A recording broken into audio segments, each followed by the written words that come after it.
सकाळी आरतीच्या अगोदर यांनी मामापासला भंडारा घेऊन आले आणि गाडीवर आणि गाईवर टाकून घेतला.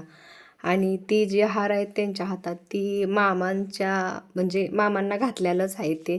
आणि आशीर्वाद म्हणून एक गाईला आणि गाडीला घालून घेणार आहे ते.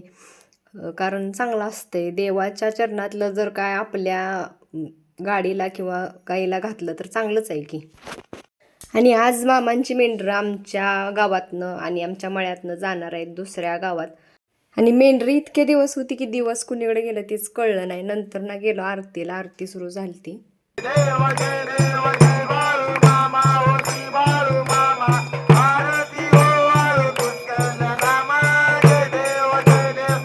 आणि आरती झाल्या झाल्याच मेंढक्याचं सगळं सामान गोळा करायची तयारी चालू झाली होती. आरती झाली का पहिल्यांदा जेवून घेतलं त्यांनी, नंतर ना आम्ही पण प्रसाद घेतला आणि त्यांनी सगळी बांधाबांधी करून जायला पण निघाली. आमच्या वस्तीवर 4 दिवस मेंढरं होती त्यामुळे असं वाटत होतं जत्रा भरली. आणि आता सगळं सुनं सुनं आणि रिकामं वाटणार आहे. त्यामुळं भेटू नेक्स्ट व्लॉगमध्ये.